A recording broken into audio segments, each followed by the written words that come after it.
The champagne flutes clinked softly as Marcus raised his glass, that practiced smile spreading across his face. The one he used for clients, investors, and apparently his secret wife. I stood in the shadows of the country club balcony, my phone pressed against my palm, watching the intimate celebration below. 20 people. A small, elegant affair. White roses everywhere. And there was Marcus, my husband of 12 years, kissing a woman in a wedding dress that probably cost more than most people's cars. Chelsea, his executive assistant. How delightfully cliché.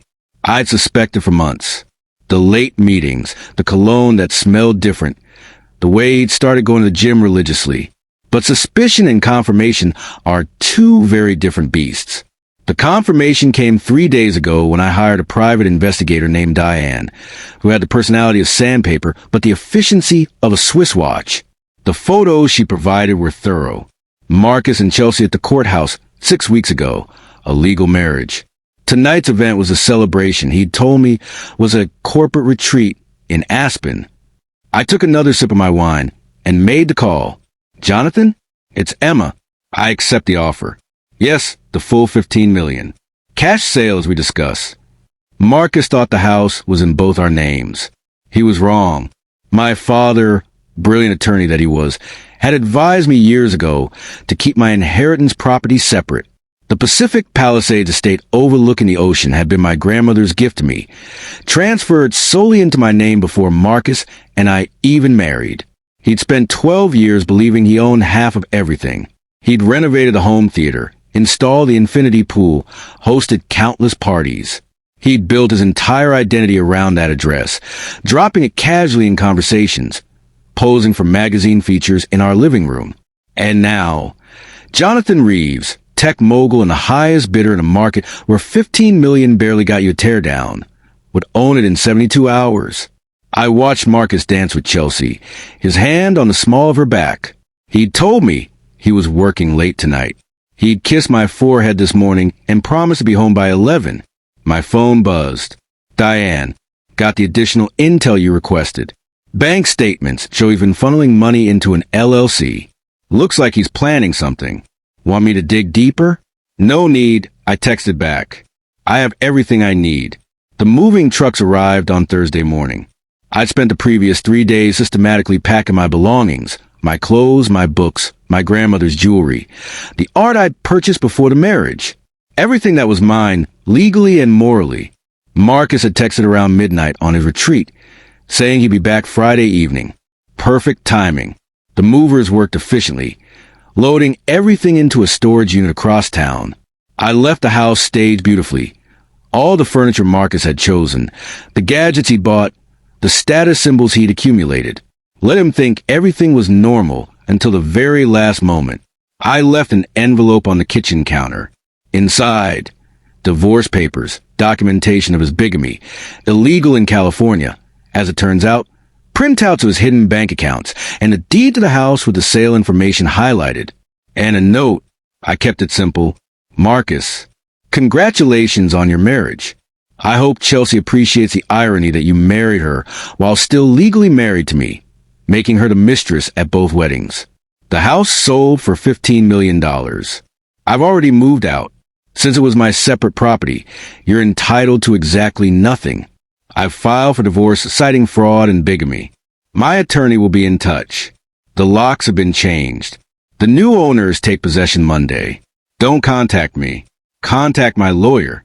Emma. P.S. I hope the corporate retreat was everything you dreamed it would be. I was staying at the Four Seasons when my phone exploded with calls Friday night. 17 missed calls from Marcus. 34 text messages that devolved from confusion to rage to desperate bargaining. I blocked his number and ordered room service.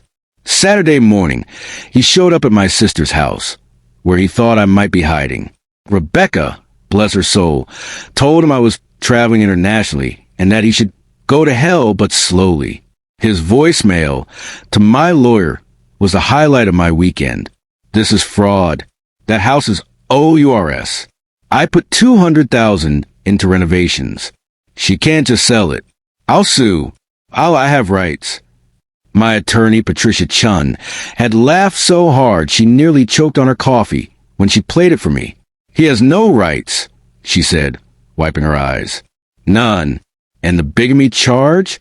Emma, he could face criminal prosecution if he wanted to push it. He's lucky you're just taking the house and running. I don't want him prosecuted," I said calmly. "I want him erased from my life. Consider it done." The social fallout was immediate and delicious. Marcus's carefully constructed image collapsed within days. His law firm, the prestigious one where he was being considered for a partner, launched an investigation into his conduct. Turned out that having 2 wives and committing felony bigamy was inconsistent with firm values. Chelsea, realizing she'd been made an unwitting accomplice to a crime, filed for an annulment and a restraining order. Apparently, Marcus had become unstable and threatening when she suggested he'd lied to her about being divorced. The society pages, which had loved Marcus and his philanthropic photo ops, turned on him viciously. The Los Angeles Times ran a piece titled "Local Attorney's Double Life Exposed After Wife Sells $15 million Mansion from Under Him." His mother called me. Once. "Emma, please. He made a mistake." "Can't you?" "Martha," I interrupted gently, "your son didn't make a mistake. He made a series of calculated choices over months. He married another woman while married to me. He committed a crime, and he's facing the consequences. I'm sorry you're hurt by this, but I'm not the villain in this story." She hung up. I didn't blame her. 3 months later, I closed on a penthouse in Manhattan, smaller than the Palisades house, but mine, truly, completely mine. I'd used part of the house money to pay off my student loans from law school, the degree I'd abandoned when Marcus convinced me his career should take priority, that we didn't need 2 attorneys in the family, that I should focus on supporting him and building our home. I enrolled in a legal refresher course. I was 41, not too late to reclaim the career I'd set aside. Diane sent me a final update in June. Marcus had moved into a studio apartment in Van Nuys. His law license was under review. Chelsea had moved to Portland and changed her phone number. Justice served. Diane texted. I thought about it.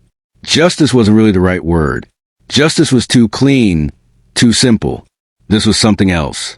This was consequence. This was the natural result of betrayal meeting preparation meeting opportunity. Marcus had thought I was soft, pliable, content to play the supportive wife while he built his empire and pursued his desires. He'd forgotten that I came from money, that I had my own education, that quiet doesn't mean weak. I stood on my new balcony, looking out at the Manhattan skyline, and raised my glass to the empty air. To new beginnings, I whispered, and to men who forget that the house always belonged to me. My phone buzzed. A message from Patricia. Divorce finalized.